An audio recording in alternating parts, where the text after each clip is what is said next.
Thank you sir. Good afternoon sir. Thank you sir. संक्षिप्त में जरा अपना परिचय दें। सर मेरा नाम विकास कुमार मीना है। मैं राजस्थान के करौली जिले से बिलोंग करता हूँ। मैंने अपनी प्रारंभिक शिक्षा एवं उच्च माध्यमिक शिक्षा राजस्थान से की है। मैंने अपनी स्नातक की पढ़ाई NIT दिल्ली से इलेक्ट्रिकल इंजीनियरिंग में की है और मेरी रुचियाँ हैं हिंदी में कविताएं लिखना, कबड्डी खेलना और स्केचिंग, पेंसिल स्केचिंग। काफ़ी विचित्र और काफ़ी कॉम्प्रिहेंसिव आपके और आपकी हॉबीज एंड इंटरेस्ट हैं। ये बताया कि प्रोफेशनल डिग्री हो वो भी electrical engineering national institute of technology से, तो सिविल सर्विसेज में क्या आकर्षण है? जी सर। जी सर।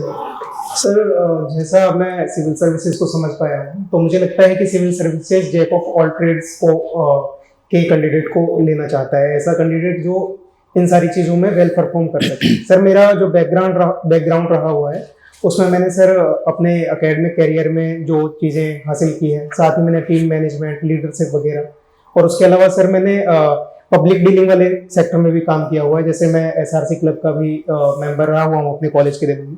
तो सर उस चीज़ों को लेके मुझे लगता है कि मुझे UPSC एक बेटर प्लेटफॉर्म प्रोवाइड कर सकती है जिससे मैं अपनी चीज़ों को भी आगे इनिशिएट कर पाऊँ और अपनी जो पर्सनैलिटी है उसे इन्हांस करके और थोड़ा कंट्री में कंट्रीब्यूशन कर सकूं सर, कंट्री के वेलबीइंग में।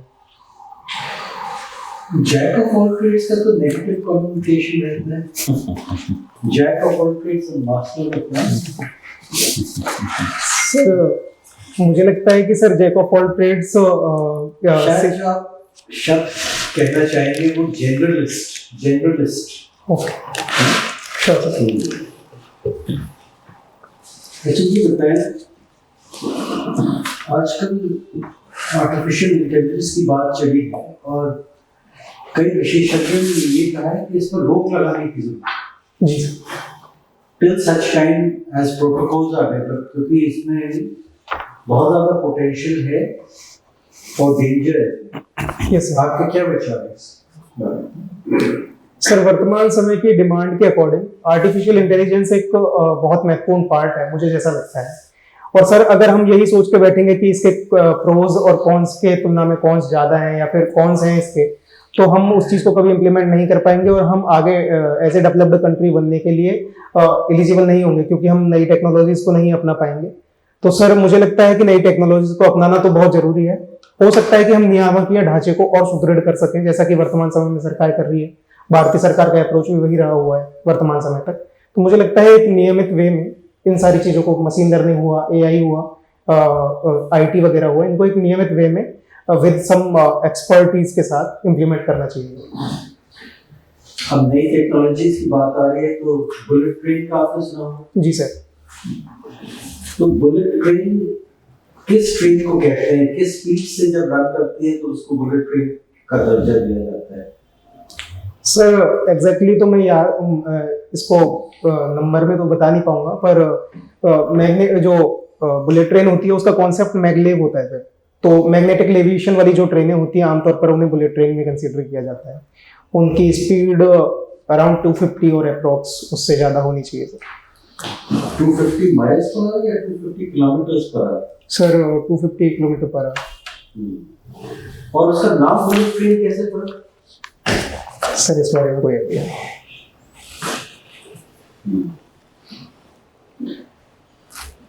अभी बताएं, आपने लिविंग विल के बारे में सुना है? जी सर। बताएं इसके क्या क्या कंसेप्ट क्या है? सर बेसिकली ये एक राइट टू लाइफ वाले आर्टिकल 21 के तहत एक प्रावधान है लिविंग विल। तो सर केस अरुणावाद केस एक हुआ था जिसमें लिविंग विल का कॉन्सेप्ट सामने आया था सर। तो मेनली सर जब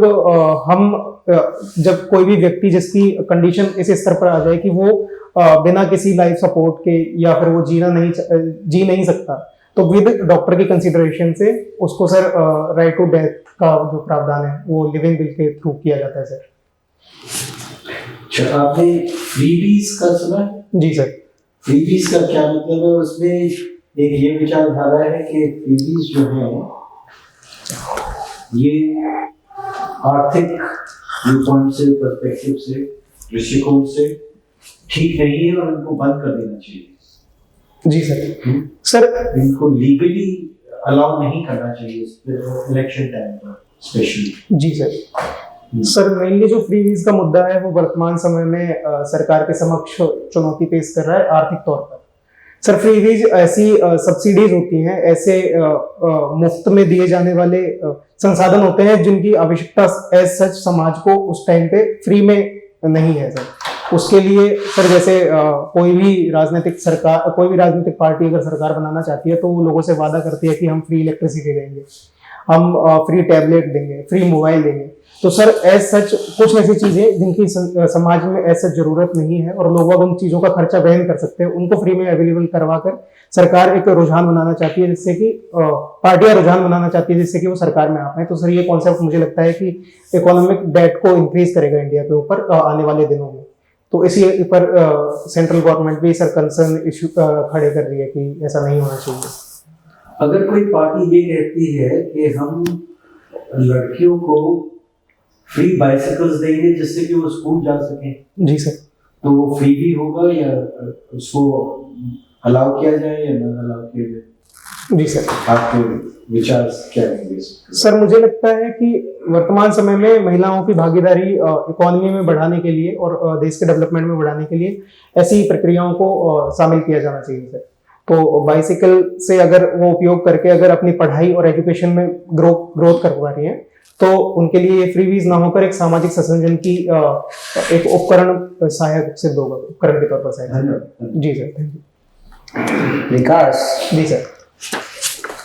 इलेक्ट्रिकल इंजीनियरिंग करके जी सर आपने हिंदी लिटरेचर चुना है जी सर। सब्जेक्ट, ऐसा क्यों? सर जैसा मेरा परिवेश रहा हुआ है, मेरी प्राथमिक और उच्च माध्यमिक की शिक्षा हिंदी में ही हुई है। उसके पश्चात सर जैसा मैं मानता हूँ कि मेरी लगभग जब मैं 15 साल का था, 16 साल का था, तो मैं कॉलेज में एंटर कर गया था। तो उस टाइम सर मोस्टली जो डिसीजन लिए जाते थे, मैं बाल्यकाल में ही था, अपने टीनेज में था, तो वो जो डिसीजंस थे वो सर कुछ मेरे परिवार की तरफ से एनहांस किए गए थे कि आपको बीटेक वगैरह करना चाहिए। और साथ ही सर वो डिसीजन मुझे लगता है काफी हद तक सही भी थे, लेकिन धीरे धीरे जैसे मैंने मेंशन किया अपने डेफ में कि मैं जनरल सेक्रेटरी रहा हुआ हिंदी क्लब का। मैंने हिंदी कवि सम्मेलन वगैरह ऑर्गेनाइज करवाए हैं कॉलेज में। और सर जैसे मेरी हॉबी हिंदी पोइट्री राइटिंग, तो मुझे लगता है कि मुझे हिंदी को एज ए ऑप्शनल सब्जेक्ट रख के और अपने इंटरेस्ट के साथ साथ यूपीएससी में इसका उपयोग करना चाहिए। तो मैंने उस आधार पर इलेक्ट्रिकल इंजीनियरिंग करने में आपको बहुत परेशानी हुई? नहीं सर, इलेक्ट्रिकल इंजीनियरिंग भी उतना ही मैं कंफर्टेबल हूँ, परंतु मुझे लगता है कि सर मैं हिंदी के थ्रू अपनी संस्कृति से जुड़ा हुआ हूँ। मेरा व्यक्तित्व पूरी तौर पर हिंदी साहित्य के आपने थ्रू इलेक्ट्रिकल लगता है। इंजीनियरिंग किया है? जी sir. What is the meaning of resonance frequency in an AC circuit? Sir इस बारे में आइडिया नहीं। हिंदी लिटरेचर, जी सर। दुष्यंत कुमार का नाम आपने सुना है? जी सर। उसको किस वाद में रखेंगे? सर दुष्यंत कुमार को इसको पकड़ नहीं है। कितने वाद हैं बताइए?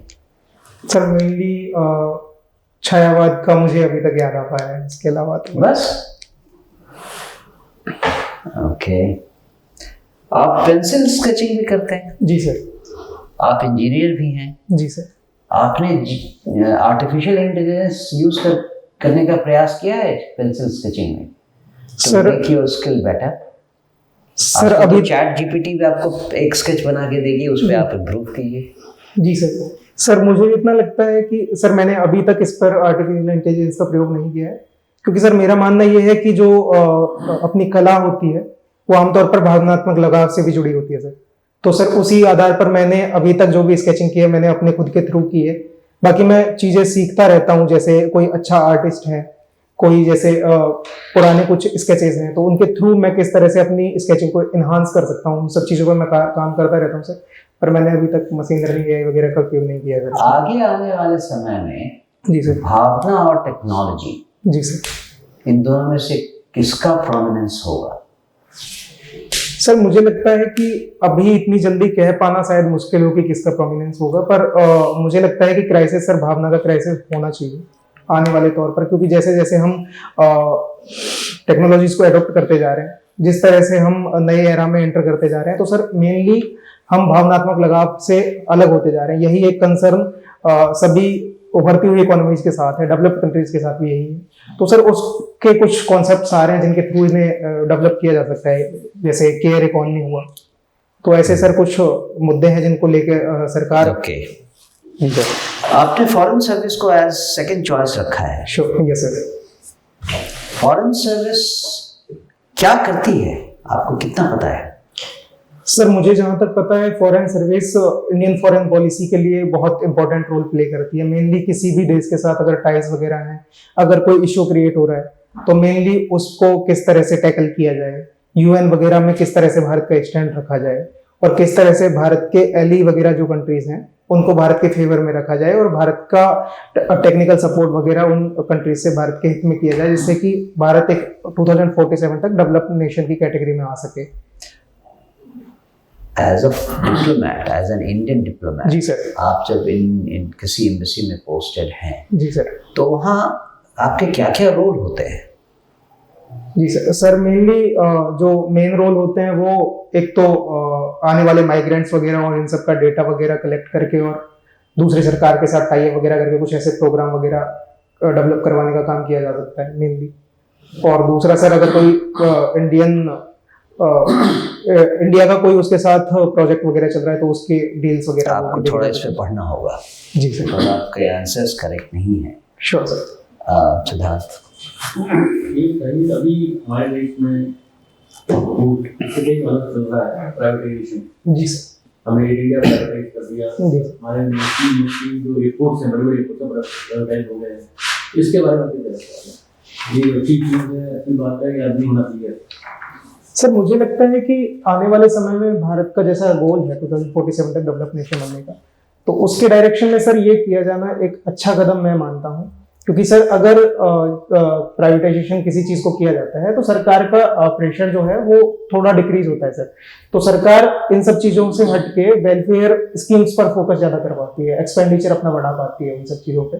तो सर मुझे लगता है कि सरकार का एक वेलफेयर स्टेट बनाने के लिए गवर्नमेंट को इस दिशा में काम करना चाहिए। और अगर हम प्राइवेट टेक्नोलॉजीज को इन्हांस करते हैं तो सर बेटरमेंट की गुंजाइश भी रहती है। जैसे हम टेंडर वगैरह इशू करते हैं तो वो अपनी नई नई टेक्नोलॉजीज का यूज करके और एक एफिशिएंट वे में उनका उपयोग कर सकते हैं। तो मुझे लगता है कि सर प्राइवेटाइजेशन होना चाहिए, पर उस पर नियंत्रण भी होना चाहिए, ताकि जो समाज के पिछड़े वर्ग, जो समाज के एकदम हाशिए पर रहने वाले वर्ग के लोग हैं, उनको भी मेन स्ट्रीम में लाया जा सके। आर्टिकल 370 के बारे में जो कोर्ट की जजमेंट दिया, उसके बारे में बताएंगे?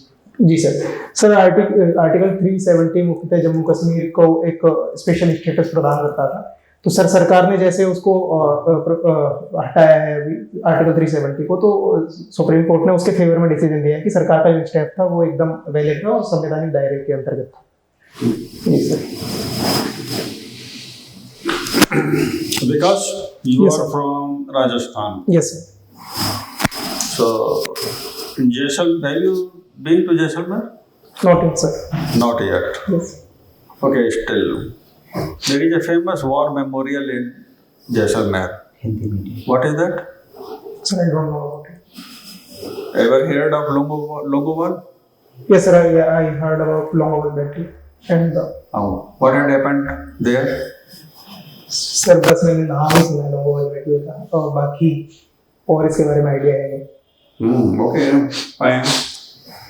So Rajasthan is part of desert, yes sir. and we have the sand dunes in the desert. Yes sir. And sand dunes have a bad habit of shifting. Yes sir. Am I right? Yes sir. What do you mean by shifting of sand dunes?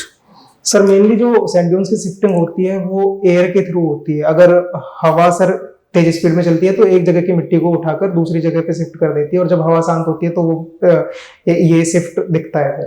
Mainly sir ये expand जो desertification में expand हो रहा है उसका भी एक reason है सर, ये शिफ्टिंग इन द। फाइन। अच्छा ये बताओ कि जो शिफ्टिंग सैंड ड्यून्स होते हैं, जी सर। इनको स्टेबलाइज कैसे करेंगे? क्या कोई प्रयास हो रहा है स्टेबलाइज करने के लिए? जी सर, वर्तमान समय में सर अरावली रेंज की तरफ से एक प्रोजेक्ट किया जा रहा है जो गुजरात, राजस्थान और दिल्ली को इंक्लूड करता है। तो उसमें सर ट्रीज की बाउंड्री लगभग 5 किलोमीटर वाइड बाउंड्री और लगभग 1400 किलोमीटर एक बाउंड्री क्रिएट की जा रही है, जिससे कि चलिए उसको ग्रीन बेल्ट बना रहे हैं। जी सर, ग्रीन बेल्ट बना रहे तो ये तो लार्जर प्रोजेक्ट हो गया। हैं। जी सर। अब हमें सैंड ड्यून को स्टेबलाइज करें। एक विलेज है, गांव है, उसके बगल में एक सैंड ड्यून है। जी अब वो सर। सैंड ड्यून तो शिफ्ट करेगा किसी दिन। जी सर। हो सकता है कि पूरे विलेज को ढक दे रेत से। उस सैंड ड्यून को स्टेबलाइज करना है टू सेव दैट विलेज। जी तो कैसे करेंगे?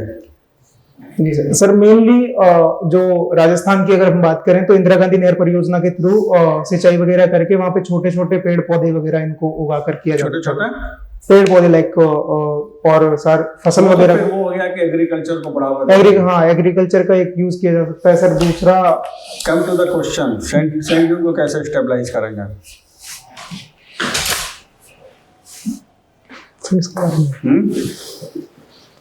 वो कौन सी एक प्लांट होता है जो राजस्थान में बहुत लगाया जाता है और ये बिश्नोई कम्युनिटी वाले उसे काटने नहीं देता है?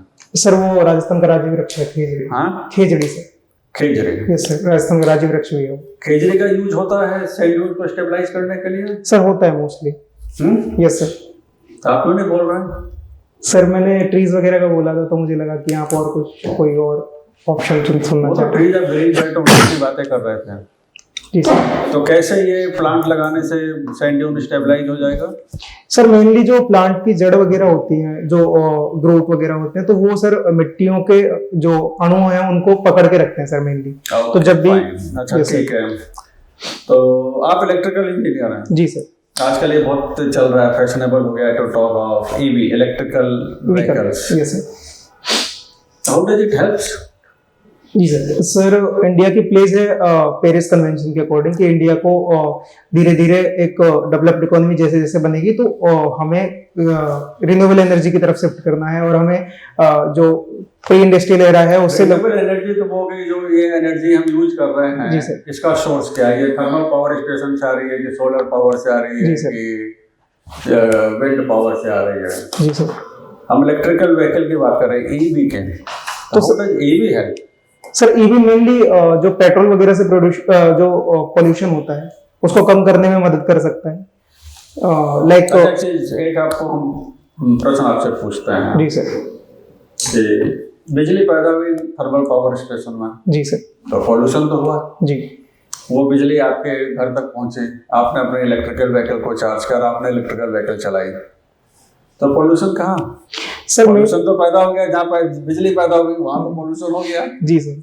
सर उसका भी अभी शिफ्ट चल रहा है सर धीरे धीरे, जैसे ग्रीन हाइड्रोजन टेक्नोलॉजी वगैरह ये है और रिन्यूएबल एनर्जी वगैरह है। Okay fine, last question. आपने ग्रीन हाइड्रोजन बोला। जी sir. What is green hydrogen? क्या सर, है? सर ग्रीन हाइड्रोजन एक तरह की हाइड्रोजन का प्रोडक्शन है through the electrolysis of the water with the help of renewable energy like solar, wind. Green energy. Yes sir, green energy. Yes sir. Okay please. Vikas, you come from Braj region. Can you name all districts of Braj? Sorry, can you repeat please? Can you name all districts of Braj? Sir bridge की पुरानी जो रियासतें थी वो करौली था, एक तो मत्स्य प्रदेश जैसे कि सर भरतपुर भी उसी में इंक्लूड होता है। और सर उसके अलावा सर इतना आइडिया है इस बारे में। ओके, ब्रज भाषा ने क्या आप मानते हैं अपना पीक और ऊंचाई मुगल पीरियड में हासिल की? जी सर वो था। ठीक है, तो official court language was Persian that time. Yes sir. तो उस समय में ब्रज इतना ऊपर कैसे पहुंचा? सर मेनली जो ब्रिज एरिया वगैरह था और जो भी मुगल साम्राज्य के जो दरबारी कवि वगैरह थे वो मेनली अपना जो लेखन कार्य थे वो लोकल लैंग्वेज जैसे ब्रिज वगैरह में करते थे। और सर ब्रिज की अपनी एक मिठास है कि वो सारे तत्वों को आत्मसात करके और एक ऐसी लय और ऐसी भाषा बनती है जिससे कि सामने वाला उसे सुनने में भी आकर्षित होता है। वो एक इजीली ग्रेवेबल लैंग्वेज भी है। तो इस आधार पर सर उस टाइम मुगल दरबार में भी और आसपास के इलाकों में भी ऐसे ब्रिज भाषा वाले कवि भी उभर कर सामने आए। सूरदास जी ने भी इसमें काफी काम किया है। तो सर वो एक मेनली वाइड लेवल पे फैल चुका था क्योंकि कोई भी भाषा अगर आम जन के बीच में है तो माना जाता है कि वो ज़्यादा फैल रही है, या उसका पीक आ सकता है सर उस चीज़ में। तो आसपास के लोगों ने उसको ग्रैब किया, और उसके अलावा सर उसको अडॉप्ट करना भी ईजी था ब्रिज को, as comparison to Persian at that time. आपने अपने डैफ में प्राइजेस सेक्शन में ब्लड डोनेशन सर्टिफिकेट लिखा यस सर। है। एक यूनिट में ब्लड के कितना ml आता है? इसका वो आइडिया नहीं है, वर्क करना है। हम रक्तदान, अंगदान को और कैसे बढ़ावा दे सकते हैं? सर मेनली अंगदान और रक्तदान के लिए जो वर्तमान समय में प्रॉब्लम है वो है अशिक्षा। मेन तौर पर आमतौर पर लोगों के बीच में मिसकंसेप्शन चला हुआ है कि अगर आप ब्लड डोनेट करेंगे, ऑर्गन डोनेट करेंगे तो आपको ये बीमारी हो जाएगी या ऐसा हो जाएगा। सर मुझे लगता है कि जैसे जैसे अभी के टाइम पे कैंप वगैरह का सिस्टम जो चल रहा है, वर्तमान समय में फ्री कैंप लगाए जाते हैं, ब्लड डोनेशन कैंप वगैरह लगाए जाते हैं, तो उनके थ्रू एक जागरूकता आ रही है। साथ ही सर हम किसी फेमस पर्सनैलिटी को ब्रांड एम्बेसडर बना के, या फिर किसी भी लोकल लेवल पे कोई भी संस्था से, एनजीओ वगैरह से जोड़ के मुहिम एक चला सकते हैं, जिसके तौर पर एक ग्राउंड लेवल तक इसकी समझ लोगों में पैदा की जा सके।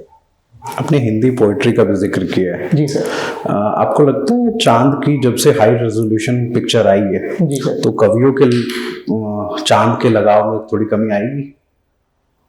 सर ये मेनली जो कविताएं लिखने का जो सिलसिला है वो आमतौर पर भावनात्मक लगाव ज्यादा है सर। तो आमतौर पर किसी भी चीज को वो एक आइडल मान के वो लिखते हैं, और सर मुझे लगता है कि आने वाले समय में भी ये चीजें होती रहेंगी, चाहे कोई भी हाई रेजोल्यूशन पिक्चर आए या ना आए। Okay, I will pass on to chairman sir. Yes sir.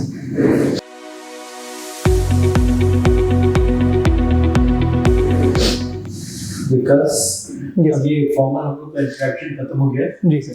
तो आपको हम लोग फीडबैक देंगे। उससे पहले आप अपना स्व मूल्यांकन पेश करें, प्रस्तुत करें। जी सर। सर एक तो मुझे लगता है कि मुझे अपने बैकग्राउंड पे काम करने की काफ़ी ज़रूरत है। जैसे मैं इलेक्ट्रिकल है, तो मुझे सर इलेक्ट्रिकल के बारे में उतना नहीं पता है जितना आमतौर पर पता होना चाहिए। उसके सर कुछ रीजन्स भी रहे हुए हैं, जैसे लगभग 2 साल मेरी ग्रेजुएशन को हो चुका है, और लगभग 1.5 साल मेरा कोविड में निकला था सर ग्रेजुएशन के टाइम पर, तो उस टाइम क्लासेस वगैरह उतनी हो नहीं पाई थी। तो मुझे सर एक मेन प्रॉब्लम तो ये लगी। दूसरी सर मुझे ऑप्शनल में भी थोड़ी बहुत पकड़ करने की ज़रूरत है, और सर मुझे राजस्थान वाले में भी थोड़ी बहुत पकड़ करने की ज़रूरत है, मुझे ये लगा। 3 चीज़ें जो मेनली मुझे लगी। अच्छा, हम पहले तो ये बताना चाहेंगे जी सर। कि इसका जो उद्देश्य होता है पर्सनालिटी टेस्ट, ये नॉलेज टेस्ट नहीं है। जी सर। जी ये है एसेस करने के लिए, देखने के लिए, परखने के लिए कि आपके पास ऑफिसर लाइक क्वालिटीज हैं। हाँ, उसमें इंटेग्रिटी है, कंसेप्चुअल क्लैरिटी है, अवेयरनेस है, हाँ, पॉइज है, सेल्फ कॉन्फिडेंस है, आर्टिकुलेटनेस है कि किस तरीके से आप किस हद तक आप अपना पक्ष पेश कर सकते हैं, लॉजिकल थिंकिंग, ये सब चीजें। हमारे ख्याल से तो you are very good candidate. Thank you sir. Fluency है आपने, आप अपना पॉइंट ऑफ व्यू भी एक्सप्रेस कर लेते हैं ठीक से। कब है इंटरव्यू आपका? सर 9 फरवरी। 9 फरवरी। जी सर। बहुत टाइम है अभी। जी। उस टाइम का आप भरपूर उपयोग करिए, जी सर। ये रिलैक्स मत कीजिएगा। और मैं समझता हूँ बेस्ट वे ये होगा कि आप पहले तो ये देख लें, फ्रॉम 3 मेन एरियाज हैं जहाँ से क्वेश्चन आते हैं। दैट्स से आते हैं करंट अफेयर्स और सब्जेक्ट। जी। Subject optional as well as graduation. Graduation. जी सर। तो एक क्वेश्चन बैंक बना लें, अबाउट 100 और क्वेश्चन ओके। कि ये संभावित हैं, आ सकते हैं इन सब एरिया से। उसके बाद हर क्वेश्चन का आंसर जो है गहन अध्ययन के बाद रिड्यूस कर दीजिए इनटू 5 और 6 बुलेट पॉइंट्स। और उसके बाद प्रैक्टिस कीजिए कि अगर ये मिरर के सामने बैठकर या रिकॉर्ड करके कि अगर ये क्वेश्चन आते हैं तो मैं इस तरीके से और इसका आंसर दूंगा। और आंसर जो है वो बहुत लंबे नहीं होने चाहिए। जी सर। हाँ, मैं 1 मिनट से लेकर 1.25 मिनट तक, ज़्यादा से ज़्यादा 1.5 मिनट तक हो सकता है। और जब आप इंटरव्यू को देने जाएं तो बिल्कुल क्लियर माइंड रखें, अनक्लटर, कोई परेशानी नहीं, कोई दबाव नहीं, कोई टेंशन नहीं, कोई तनाव नहीं। और ये इंटरव्यू जो होता है इंटरोगेशन नहीं है, ये केवल एक फ्रेंडली एक्सचेंज ऑफ व्यूज। उस तरीके से आप कुछ सीनियर मेंबर्स ऑफ सोसाइटी जो ज़्यादा एक्सपीरियंस्ड हैं उनसे उनके साथ इंटरैक्ट करें। Sure sir. तो एक क्वेश्चन अगर आए आपको उसके बारे में नहीं पता तो गेस मत कीजिएगा, वो साफ साफ कह दीजिएगा कि I need to read up more on this, मुझे और अध्ययन करना है इसके बारे में, और फिर उसको भूलकर अगले प्रश्न पर कंसंट्रेट कीजिए। Okay sir, sure. Don't allow to affect yourself. Okay sure sir.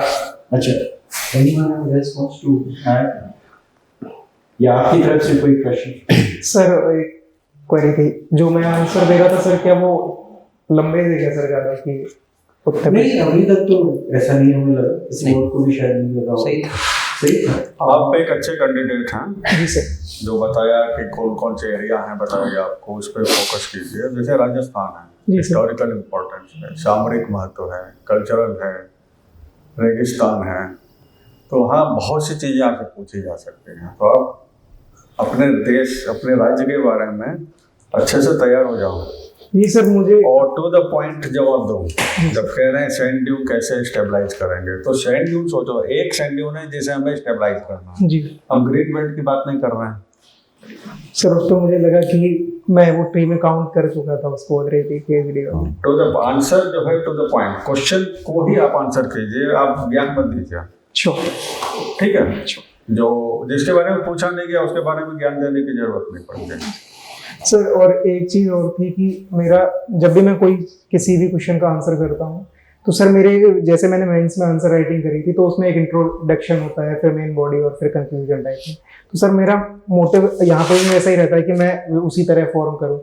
तो सर ने जैसे एक क्वेश्चन पूछा था, ईवी वाला जो क्वेश्चन पूछा था सर ने, तो उस पर मैं वो रिन्यूएबल वगैरह वाला और वो लाके और प्लेस वगैरह लाके और फिर बाद में वो बोलने वाला था। तो सर वो जी सर। ऐसे रैंकिंग में तो आपको समय भी है, या मतलब कोई सुनने वाला नहीं है। जी सर। लोग सुन रहे हैं, अगर आप जैसे आप कह रहे हैं आप उसका जवाब देंगे जिसको जो पूछा ही नहीं दिया, जी सर। तो वो इंटरव्यू पैनल भी सोचेगा भाई ये तो वो बता रहा है जो हमने पूछा ही नहीं। और सर ने बता दिया है आपको कि जब आप क्वेश्चन 90-100 क्वेश्चंस अगर आपने फॉर्मुलेट किए, उसके आप बुलेट वाइज आंसर्स तैयार कीजिए। To the point. आंसर आपको बुलेट वाइज ही देना है, इन द सेंस दैट कौन सा सबसे ज्यादा इंपॉर्टेंट है, उसके बाद कौन सा इंपॉर्टेंट है, इस तरह से। और इंट्रोडक्शन की कोई जरूरत नहीं है। Sure sure. उससे ये लगा तो समझने में तो रट कर आए हाँ सर। ऐसे में ठीक है, और रट कर आप लिख सकते हैं, लेकिन बोलने में नहीं सर, मैंने इससे पहले एक मॉक दिया था वाजीराव इंटरव्यू का, तो मुझे उसमें कहा गया था कि आप जैसे मेंस में आंसर राइटिंग करते हैं उसी तरह से आपका स्ट्रक्चर होना चाहिए।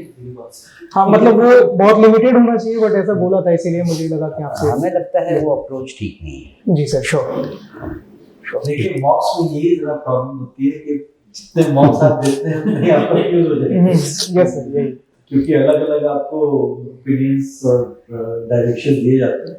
बट मेन पॉइंट ये है कि you have to create a good impression on the panel which you can create by giving very concise business to the point answer. Sure sir. और बाद में अगर उसको एक्सप्लेन करने के लिए कहा जाए, then you can explain. Sure. But first reply to any question should be very precise and to the point in priority order if possible.